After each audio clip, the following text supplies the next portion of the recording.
ಇವಾಗ 3 ಜನ ಡಾಕ್ಟರ್ನ ಅರೆಸ್ಟ್ ಮಾಡಿದ್ದಾರೆ. ಅವ್ರು ಜುಡಿಷಿಯಲ್ ಕಸ್ಟಡಿ ಎನ್ಕ್ವೈರಿ ಮಾಡ್ತಾ ಇದ್ದಾರೆ. ಅವ್ರನ್ನ ಎನ್ಕ್ವೈರಿ ಮಾಡಬೇಕು. ಇನ್ನು ಪ್ರಿಮೇಶ್ಲು ಚೇತ್ ನಾವು ಏನು ಹೇಳೋಂಗಿಲ್ಲ. ಇನ್ನು ಯಾರು ಆಚೆ ಬರ್ತಾರೋ ಗೊತ್ತಿಲ್ಲ. ಇನ್ವೆಸ್ಟಿಗೇಷನ್ ನಡೀತಾ ಇದೆ.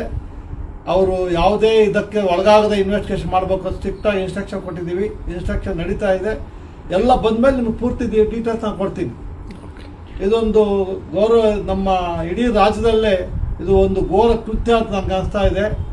ಈ ಥರ ಇನ್ನೂ ಎಷ್ಟಿದೆಯೋ ಗೊತ್ತಿಲ್ಲ. ಇದು ನಮ್ಗೆ ಯಾರೋ ಬಂದು ಸಾರ್ವಜನಿಕರು ಹೇಳಿದ್ರು. ಅದನ್ನು ಗೌಪ್ಯವಾಗಿ ನಾವು ರಿಪೋರ್ಟ್ ತಗೊಂಡಾಗ ಮೇಲ್ನೋಟಕ್ಕೆ ಕರೆಕ್ಟ್ ಒಂದು ಬಂದಾಗ ನಾನು ವಾರಂಟ್ ಇಶ್ಯೂ ಮಾಡಿದಾಗ ಸತ್ಯ ಆಚೆ ಬಂದಿದೆ. ಅವರೇ ಕಂಪ್ಲೇಂಟ್ ಕೊಟ್ಟಿರೋದು. ಇವಾಗ ಅವರು ಕೆಲಸ ಮಾಡಿದ ನಮ್ಮದು ಕಂಪ್ಲೇಂಟ್ ಎಲ್ಲಿ ಬರ್ತಾ ಇತ್ತು? ಅವ್ರು ಸರಿಯಾಗಿ ಕೆಲಸ ಮಾಡಲಾರ್ದು ನಮ್ಮಿಂದ ಕಂಪ್ಲೇಂಟ್ ಬಂದಿರೋದು. ಆ್ಯಕ್ಷನ್ ಎಲ್ರ ಮೇಲೂ ಯಾರು ಇದ್ದಾರೆ ಎಲ್ರ ಮೇಲೆ ಆ್ಯಕ್ಷನ್ ತಗೊಳ್ತೀವಿ. ಅದು ನಾವಿಲ್ಲಿ ಕೇಸ್ ಸುಮೋಟೋ ಕೇಸ್ ರಿಜಿಸ್ಟರ್ ಮಾಡಿರೋದ್ರಿಂದ ಸಂಬಂಧಪಟ್ಟ ಅಧಿಕಾರಿಗಳು ಯಾರು ಬಿಡೋದಿಲ್ಲ. ಎಲ್ರ ಮೇಲೆ ಆ್ಯಕ್ಷನ್ ತಗೊಳ್ತೀವಿ. ಅಲ್ಲಿ ಕ್ರಿಮಿನಲ್ ಕೇಸ್ ಆಗುತ್ತೆ, ಇಲ್ಲಿ ಡಿ ಆಗುತ್ತೆ.